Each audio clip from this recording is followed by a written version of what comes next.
SM live. মুসা নবী বললেন, হে আমার কওমের লোকেরা, ভয় পেও না, আমি কখনোই হতে পারে না আমরা ধরা পড়বো না।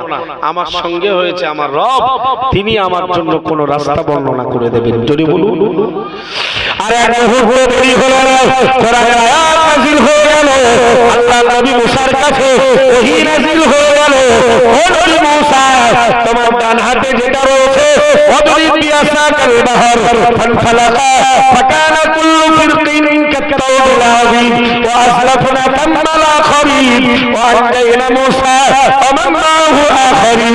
আল্লাহর কোরআন উদাহরণ দিল, না না না না না, নবী মুসাকে আল্লাহ বলল, ও নবী মুসা আলাইহিস সালাম, হাতের লাঠিটা সাগরে টাচ করে দাও। নবী মুসা যেই টাচ করে দিল, আল্লাহ তাআলা পারাপারের জন্য নিজের ব্যবস্থা করে দিল। রাখে আল্লাহ, মারে কে? মারে আল্লাহ। আমাই ইয়াতাওয়াক্কাল আলাল্লাহ ফাহুয়া হাসবুহু। আল্লাহ বললেন, যে বা যারা আল্লাহর উপরে ভরসা রাখে, আল্লাহ তার জন্য যথেষ্ট হয়ে যায়। আর একটু মন খুলে বলা যায় না? সবাই একসঙ্গে বলা যায় না? নারে তাকবীর। কোরআনের অন্য আয়াতে আল্লাহ বললেন, ওয়া আলাল্লাহি ফালইয়াতাওয়াক্কালিল মুমিনুন। মুমিন যারা, মুসলমান যারা, আল্লাহ বিশ্বাসী যারা, তাদের উচিত আল্লাহর উপরেই ভরসা রাখা। সব কোরআনে আছে। আম্মা আসিয়া বললেন, তুমি কিছুর ভয় দেখিয়ে লাভ হবে না, আমি যে মধু পান করেছি। জোরে বলুন। ফেরাউনের উপরে কঠিন অত্যাচারের ভয় দেখালো, বলল, বাদশা জাহাপানা, তোমার যা ইচ্ছা তুমি তাই করে নাও, কিন্তু আমি আসিয়া আমার সিদ্ধান্ত থেকে এক বিন্দু পিছু পা হব না। জোরে বলুন। আল্লাহর ওলি বান্দি, আল্লাহ পাকের জান্নাতি বান্দি আম্মা জান আসিয়া আলাইহিস সালামের জন্য প্রথম নম্বর শাস্তি নির্ধারণ করা হলো। বাদশা ফেরাউনের জাল্লাদ দিগকে বলে দিল, ও জাল্লাতের দলেরা, আমার স্ত্রীকে রাজ দরবারের সামনে, হাজার হাজার মানুষের সামনে আমার স্ত্রীকে উলঙ্গ করে দাও। জোরে বলুন নাউজুবিল্লাহ। প্রথম শাস্তি। ফেরাউন ভেবেছিল, বিবিরে যদি উলঙ্গ করে দেই, তাহলে হয়তো ইজ্জতের ভয়ে আমারে খোদা বলে মানবে, মুসা নবীর খোদাকে, মুসাকে বয়কট করবে। এরপরে জিজ্ঞেস করছে, বিবি, তোমার বেইজ্জতি করার, কষ্ট দেওয়ার আমার এক বিন্দু ইচ্ছা নেই। মিশরের সব সুন্দরীর ভেতরে তোমাকে আমার লাইফ পার্টনার বানিয়েছি, জীবন সঙ্গিনী, সুতরাং তোমার প্রতি প্রেম ভালোবাসা আমার কম নয়, কিন্তু তুমি যদি আমারে না মানো, দেশের কি আর কেউ মানতে চাইবে? আল্লাহ কি না পারে? ফেরাউন খোদা দাবি করছে, তার লাইফ পার্টনার, জীবন সঙ্গিনী, স্ত্রী, সেই তার বিরোধী। জোরে বলবেন না? টাকা আপনার বাঁচাবে তো কবরে? তাহলে এই টাকার জন্য এত হারাম খাওয়ার কি দরকার? এত মিথ্যা, এত চিটিংবাজি, ধোঁকা, পরের মাল আত্মসাৎ করা। কেউ যদি কারোর এক বিঘত জমি ছিনিয়ে নেয়, হাদিসে এসেছে কিয়ামতের দিন তার গলায় 7 জমিন, 7টা পৃথিবী ঝুলিয়ে দেওয়া হবে। নাউজুবিল্লাহ। অন্য হাদিসে এসেছে, কেউ কারোর জমিনের কোন অংশ যদি নিজের বলে মিথ্যা দাবি করে নিয়ে নেয়, ছিনিয়ে নেয়, রাসূল বলেছে 7টা বক জমিনের নিচে তাকে ধসিয়ে দেওয়া হবে। নাউজুবিল্লাহ। পরের মাল আত্মসাৎ করা, পরের মালে লোভ লালসা করা ছাড়ো। হযরত আম্মা আসিয়া আলাইহিস সালাম তিনি বললেন, তোমার যা ইচ্ছা করে নাও, কিন্তু এরপরেও আমি আসিয়া আমার সিদ্ধান্ত থেকে পিছু পা হব না। যদি বলুন। আল্লাহর ওলি বান্দি, আল্লাহ পাকের জান্নাতি বান্দি আম্মা জান আসিয়া আলাইহিস সালাম, যুগ শ্রেষ্ঠ বাদশা ফেরাউনের স্ত্রী, ঈমানের কালেমা পড়ার অপরাধে, ঈমানের কালেমা পড়ে মুসলমান হওয়ার অপরাধে, নবী মুসার একজন ভক্ত অনুসারিণী হওয়ার অপরাধে আল্লাহ পাকের ওলি বান্দি আম্মা আসিয়া আলাইহিস সালামের দ্বিতীয় নম্বর শাস্তি নির্ধারণ করা হলো। জান্নাতের দলকে বলা হলো, ও জান্নাতের দলেরা, ধারালো ব্লেড নিয়ে আমার জীবন স্ত্রী আসিয়ার গায়ের চামড়া খুলে ফেলো। একটু জোরে বলুন নাউজুবিল্লাহ। তুমি ভাবছো আমি ইমানের কালেমা পড়েছি আর আমি জান্নাতি, অত সহজ? কোরআনের 20 পারার 15 পৃষ্ঠা, সূরার নাম সূরাতুল আনকাবুত। আল্লাহ বলেছেন, আহাসিবান নাসু, মানুষ কি মনে করে, আইয়ুতরাকু, তাদের ছেড়ে দেওয়া হবে, আইয়াকুলু আমান্না, এই কথা বললে যে আমরা ঈমানদার। অর্থটা বুঝলেন না? মনে আবার বুঝুন।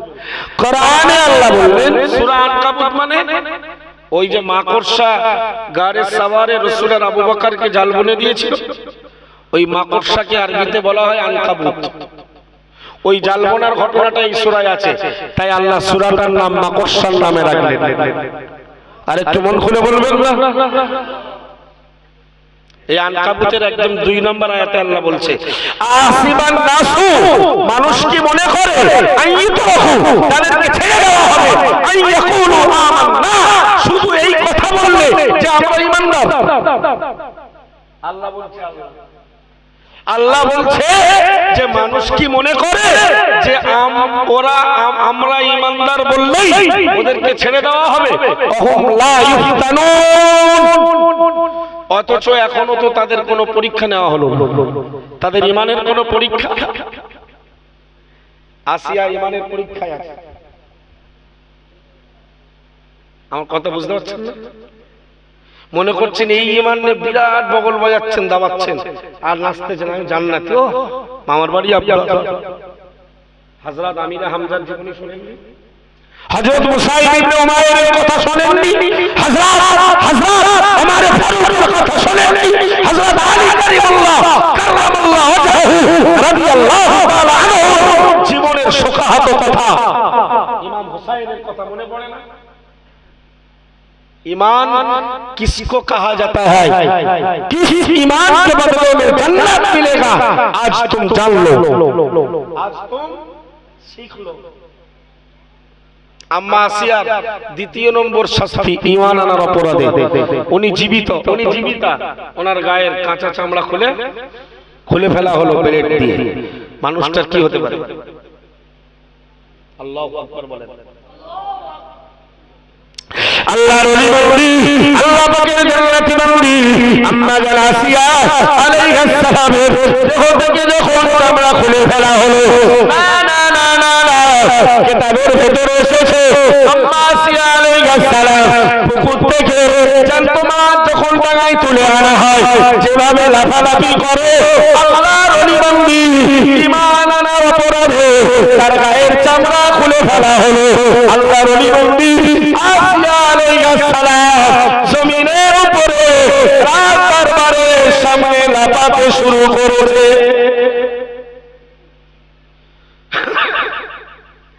তিতি ওই অবস্থাতে জিজ্ঞেস করছে, বাদশা জাহাপানা, বিবি তোর কষ্ট দেওয়া আমার মোটেই উদ্দেশ্য নয়, তুই এখনো ফিরে আয়, আমাকে মেনে নে, তোকে চিকিৎসা করে শুশ্রূষা করে আবার তোকে ভালো করে রাজ দরবারে রাজার স্ত্রী হিসাবে আবার তোমাকে মর্যাদা দেওয়া হবে। আল্লাহর ওলি বান্দি ওই করুণ পরিস্থিতিতে জনগণকে হতবাক করে দিয়ে বাদশা জাহাপানাকে লক্ষ্য করে বললেন, হে জালেম বাদশা, অত্যাচারী শাসক, আল্লাহর নাফরমান খোদাদ্রোহী বাদশা, না না না না না, তুই শুনে রাখো, তুমি আমার উপরে অত্যাচারের যত স্টিমুলার চালিয়ে দাও না কেন, আমার দেহে রক্ত থাকা পর্যন্ত, আমি জীবন্ত থাকতে পর্যন্ত আমাকে যদি এভাবে 100 বার মেরে দাও, আবার আমাকে আল্লাহ জীবিত করে, এরপরেও আমি বলবো না না না না না, ওয়াহদাহু লা শারীকা লাহ, আল্লাহর কোনো অংশীদার নাই। আরো মন খুলে বলে, তো যা করার কর। আমাদের ইমান সকালবেলা এসে 10 টাকার টিকিটে বিক্রি হয়। ঠিক বলছিস না? বল 5 টাকা লাভ বেশি পাওয়ার জন্য কত ছলচাতুরি করি আমরা।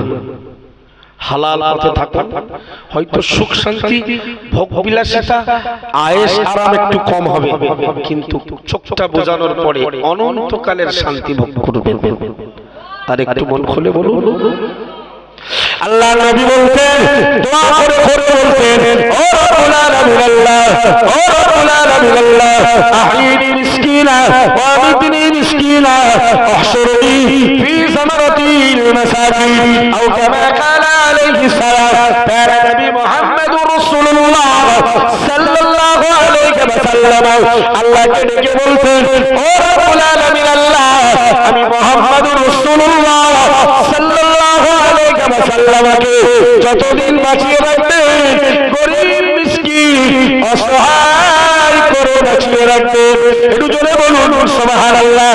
ও রব্বুল আলামিন আল্লাহ, আমি মুহাম্মদুর রাসূলুল্লাহ সাল্লাল্লাহু আলাইহি ওয়াসাল্লামকে যখন আপনি মৃত্যু দেবেন, আল্লাহ আপনি যেদিন আমাকে বিদায় দেবেন, আল্লাহ আমাকে মিসকিন অবস্থায় মৃত্যু নসিব করবে। একটু জোরে বলুন সুবহানাল্লাহ। প্যারা নবী মুহাম্মদুর রাসূলুল্লাহ সাল্লাল্লাহু আলাইহি ওয়াসাল্লাম আল্লাহকে দেখে দোয়ার মাধ্যমে বলতেন, ও রব্বুল আলামিন আল্লাহ, কিয়ামতের মহাময়দানে কঠিন হাসরের দিনে আমি মুহাম্মদুর রাসূলুল্লাহ সাল্লাল্লাহু আলাইহি ওয়াসাল্লামকে মিসকিনদের দলে, মিসকিনদের কাতারে আল্লাহ আমাকে আপনি ওঠাবেন। মিসকিন থাকলে খুব লাভ না ক্ষতি? হ্যাঁ, মুহাম্মদ সাল্লাল্লাহু আলাইহি ওয়াসাল্লাম চাইলে তামাম পৃথিবীটা বাদশাহিত্ব সম্পদ তার নামে হয়ে যেত, হতো না? হতো। এরপরেও গরিব গুরাবা এতিম অসহায় উম্মতদেরকে সান্ত্বনা দেওয়ার জন্য আল্লাহকে দোয়া করে বলতেন, আল্লাহ তোমার নবী মুহাম্মদকে যতদিন বাঁচিয়ে রাখবেন ততদিন যেন মিসকিন থাকে, ধনী না হয়। জোরে বলবেন না? যখন মৃত্যু দেবেন যেন আমার কোনো সহায় সম্পত্তি, খাদিজার কম সম্পদ রাসূলের হাতে তুলে দিয়েছিল, কিন্তু রাসূলের ইন্তেকালের সময় কিছুই ছিল না। একটা রিওয়ায়াতে এসেছে, আম্মা আয়েশাকে রাসূল ইন্তেকালের সময় জিজ্ঞেস করেছিলেন, বিবি আয়েশা, এই মুহূর্তে আমি মুহাম্মদুর রাসূলুল্লাহ সাল্লাল্লাহু আলাইহি ওয়াসাল্লাম কত টাকার মালিক? বললেন, আপনার 7 দিরহাম আছে। 7 দিরহাম মানে 7 টাকা। 7 টাকা এখন রিয়াল চলে সৌদিতে, তদানীন্তনকালে দিরহাম 14। বললো ওটা গরিব গুরাবার মাঝে বন্টন করে দাও। চলে বলুন ভাই। আম্মা আসিয়া আলাইহিস সালামের তৃতীয় শাস্তি, উনি যখন বলল যা ইচ্ছা করে নাও, বাদশা ফেরাউন ভাবলো আর ফেরবে না। মরিচের গুঁড়ো বোঝেন? মরিচের গুঁড়ো, জাল্লাদদের বললেন ওই কাঁচা গোশতের উপরে মরিচের গুঁড়ো ছড়িয়ে দাও। ईमान किसे कहा जाता है? किस ईमान के बदला में जन्नत का हकदार होना है? आज तुम समझ लो। समझ में नहीं? আম্মা আসিয়ার গায়ে যখন ছড়িয়ে দিচ্ছে না, লাফাচ্ছে কাতলা মাছের মতো। আল্লাহ পাকের নবী আম্মা জান আসিয়া আলাইহিস সালাম সব কিছু, সব কষ্ট, সব অত্যাচার শুনে তিনি সহ্য করে নিলেন। তিনি সহ্য করলেন শুধু আল্লাহকে খুশি করার জন্য না, না, না, না, না, আল্লাহ পাকের সন্তুষ্টি হাসিলের জন্য। আল্লাহ পাকের নবী, আল্লাহ পাকের ওলি বান্দি আম্মা জান আসিয়া আলাইহিস সালাম, ফেরাউন আবার তাকে ডেকে বলল, ও বিবি আসিয়া, তোমাকে বেইজ্জতি করার, তোমাকে লজ্জিত করার, তোমাকে হেনস্থা করার, তোমাকে কষ্ট দেওয়ার, তোমাকে ব্যথা দেওয়ার, দুঃখ দেওয়ার চিন্তা আমার মোটেই নাই। বিবি আসিয়া, তুমি আমাকে মেনে নাও, তুমি ধর্ম ত্যাগ করে আমাকে রব বলে মেনে নাও, প্রভু বলে মেনে নাও, চিকিৎসা করে আর তারপরে আবার সম্মানের সিংহাসন তোমার তোমাকে দান করে দেব। আল্লাহর ওলি বান্দি, আল্লাহর জান্নাতি বান্দি আম্মা জান আসিয়া আলাইহিস সালাম আবার থেকে বলল, ও বাবা, তোমার যা ইচ্ছা করে নাও, তুমি আমার প্রতি যত অত্যাচার করো না কেন, অত্যাচারের গতি, অত্যাচারের সীমা যতই বেড়ে যাক না কেন, আমি আসিয়া আমার সিদ্ধান্তের উপরে অনড় থাকবো। একটু জোরে বলুন সুবহানাল্লাহ। লাস্ট শাস্তি আম্মা জান আসিয়ার উপরে।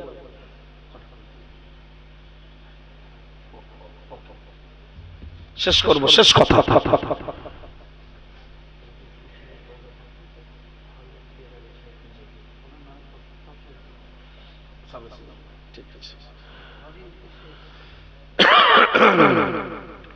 ভাই আম্মা আসিয়ার উপরে লাস্ট শাস্তি আমি একদম শেষ পর্যায়ে, আর আপনাদের কষ্ট দেব না, এক্ষুনি আকিরি মোনাজাত হবে। ফেরাউনের দলবলকে ফেরাউন বলল, আমার স্ত্রীকে এই অবস্থায় আমার রাজদরবারের উল্টো দিকে ঝুলিয়ে বাঁধো, যেন ওখান থেকে আমার রাজদরবারটা বারবার দৃষ্টিগোচর হয়।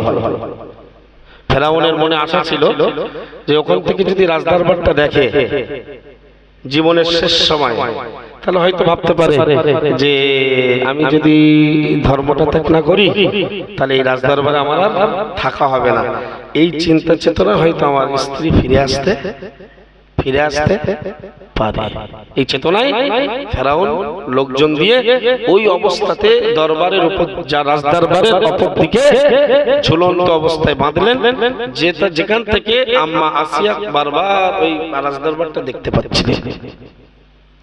আল্লাহর বান্দি, আল্লাহ পাকের জান্নাতি বান্দি আম্মা জান আসিয়া আলাইহিস সালাম আর এক বিন্দু দেরি করল না, এক মুহূর্ত দেরি করল না। জীবনের একেবারে অন্তিম সময়, জীবনের একেবারে শেষ সময় আল্লাহকে ডেকে বলল, ও রব্বুল আলামিন আল্লাহ, ফেরাউনের রাস্তার ধারে রাজ স্টাইলের বিছানা চাই না। ও রব্বুল আলামিন আল্লাহ, ফেরাউনের রাজ স্টাইলের পোশাক আমার দরকার নাই। ও রব্বুল আলামিন আল্লাহ, ফেরাউনের রাজ স্টাইলের খাদ্য খাবারের আর আমি পরোয়া করি না। কোরআন শরীফে ওই সময় আমার আল্লাহর ওলি বান্দি আসিয়াকে কথাগুলো বলেছিল, যেটা পাওনা, যেটা আল্লাহর কাছে চেয়েছিল, আল্লাহ তাআলা ওটা আমাদের কোরআন শরীফে 28 পারার 20 পৃষ্ঠা সূরাতুল তাহরিমে আল্লাহ নাযিল করেছেন। একটু জোরে বলুন সুবহানাল্লাহ। আম্মা আসিয়া আল্লাহকে ডেকে বলেছিল, ও রব্বুল আলামিন আল্লাহ, রব্বি ইবনি লি বাইতান ইনদাকা ফিল জান্নাতি, রব্বি ইবনি লি বাইতান ইনদাকা বাইতান ফিল জান্নাহ। আল্লাহর ওলি বান্দি আসিয়া আলাইহিস সালাম আল্লাহকে ডেকে বলল, ও রব্বুল আলামিন আল্লাহ, আমি কিচ্ছু চাই না রাস্তার বারে, আপনি আমার জন্য আমার মরণের পরে, আমার শাহাদাতের পরে আপনার নিকটে জান্নাতের ভেতরে একটি বাড়ি বানিয়ে দিই। আরো মন খুলে বলুন, রব্বি ইবনি লি ইনদাকা বাইতান ফিল জান্নাহ, আল্লাহ আপনি আমার জন্য বানান জান্নাতের ভেতরে আপনার নিকটে একটা ঘর। অনাজিনি মিন ফিরআউনা ওয়া আমালিহি, ফিরআউন আর তার কর্ম থেকে আল্লাহ আমাকে মুক্তি দিন। সুবহানাল্লাহ। নবী ঘটনা অনেক বড়, সময় সংক্ষেপ। নবী মুহাম্মদুর রাসূলুল্লাহ সাল্লাল্লাহু আলাইহি ওয়াসাল্লাম মেরাজ রজনীতে উর্দু আকাশে যাবার সময় একটা উপত্যকা পার করলেন। সরি, ওটা আলাদা ঘটনা। নবী স্ত্রী আম্মা খাদিজা ইন্তেকালের সময় আম্মা খাদিজাকে আল্লাহর নবী বললেন, বিবি খাদিজা, তুমি তো ইন্তেকালের পরেই আল্লাহর দয়ার জান্নাতের খুশবু ভোগ করবে। জোরে বলুন, জান্নাতের ভেতরে আমার আরো দুটো স্ত্রী অপেক্ষা করছে, ওদেরকে একটু সালাম দিও। জোরে বলবেন না ভাই? যারা, যে নারীরা মুমিন, স্বামীরাও মুমিন, জান্নাতি, এই স্ত্রীরা জান্নাতে এই স্বামীর আন্ডারে থাকবে। পুরুষদের জন্য হুক দেওয়া হবে, আর নারীদের জন্য তার স্বামীকে আরো অনেক সৌন্দর্য করা হবে। যদি বলুন, ওই 70 জন হুরের হেড অফ দা ডিপার্টমেন্ট সর্দারি বানানো হবে প্রত্যেক মুমিনের মুমিনা স্ত্রীকে। কিন্তু জান্নাতের ভেতরে যদি কোনো স্ত্রী মুমিনা হয় আর তার স্বামী কাফের হয়, তারা কার তত্ত্বাবধানে থাকবে? একটা প্রশ্ন আছে না? খাদিজার যখন জীবনের শেষ সময়ে আল্লাহর রাসূল বলছে, বিবি খাদিজা তুমি জান্নাতে গিয়ে দুজন আমার আরো স্ত্রী অপেক্ষা করছে, তাদের সালাম দিও। আচ্ছা, খাদিজার এই সময়ে, মরণের সময়, ইন্তেকালের সময় তার উপরে যেন একটা কঠিন বোঝা চাপানো হলো না? কারণ আমরা সবাই জানি 25 বছরের যুবকের প্রথম স্ত্রী 40 বছরের খাদিজা। আর খাদিজার জীবনের সবকিছু আমার নবীর জন্য বিলীন করে দিয়েছিলেন। সেই খাদিজা যদি মরণ লগ্নে যদি শোনে রাসূলের আরো দুটো স্ত্রী আমার আগে ছিল, খাদিজার মাথায় তো অলরেডি একটা চিন্তা চাপ তৈরি হবে। আল্লাহ নবীর স্ত্রী আম্মা জান খাদিজা কুবরা রাদিয়াল্লাহু তাআলা আনহা আল্লাহ নবীকে ডেকে বললেন, ইয়া রাসূলুল্লাহ, ইয়া হাবিবাল্লাহ, হুজুর আপনার ভরা যৌবন 25 বছরের যৌবন বয়সে আমি খাদিজাই তো আপনার প্রথম স্ত্রী। আমার পূর্বে জান্নাতে আরো দুজন স্ত্রী, তারা কারা? এটা তো আমার চিন্তা বাড়িয়ে দিল।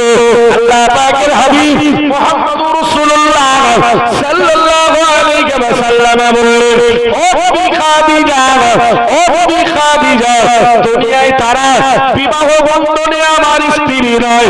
একজন হলো মুসা নবীর প্রিয় বাদশা ফেরাউনের স্ত্রী আসিয়া, তিনি জান্নাতি, স্বামী কাফের, চিরস্থায়ী জাহান্নামী। আসিয়াকে আল্লাহ তাআলা আমি রাসূলুল্লাহ স্ত্রীদের কাতারে দাঁড় করিয়ে দেবেন। ছেড়েছে ফেরাউনের মতো জানোয়ারকে, পাবে কাকে? নবীকে জোরে বলবেন না? প্যারা নবী মুহাম্মদুর রাসূলুল্লাহ সাল্লাল্লাহু আলাইহি ওয়াসাল্লাম আবার বিবি খাদিজাকে ডেকে বলল, ও বিবি খাদিজা, চিন্তা তুমি করো না, তুমি চিন্তা করো না, তুমি আমার জীবনের প্রথম স্ত্রী, তুমি আমার জীবনের সুখের ভাগীদার। আল্লাহর নবী বলতো, ও আমার বিবিরা, তোমরা আমার সুখের সমান বিবি, আর আমার খাদিজা আমার দুঃখ মুসিবতের সময়ের বিবি। তুমি চিন্তা করো না। আর একজন আমার স্ত্রী হলো নবী ঈসা আলাইহিস সালাম, বিনা পিতায় জন্ম লাভ করেছে, তার আম্মা মারিয়াম আলাইহিস সালামকে আল্লাহ আমার স্ত্রীদের কাতারে দাঁড় করিয়ে দেবে। আর মন খুলে বলবেন না? আর মন খুলে বলে ভাই, এ পর্যন্ত বোঝা গেল, প্রমাণিত হলো, আসিয়া দুনিয়াতে ত্যাগ করলেন ইমানের জন্য রাজদরবার, বাদশার মতো স্বামী পেয়ে গেলেন, তার থেকে অন্য কিছু। জোরে বলবেন না? আল্লাহ আমাদেরকে বলা শোনা অপেক্ষা আমল করার তৌফিক দেন। বলুন আমিন। মন খুলে বলুন আমিন। আসুন দোয়া সামনে হবে। আর প্রিয় নবীর শানে একটু সালামের তোহফা। ইয়া নবী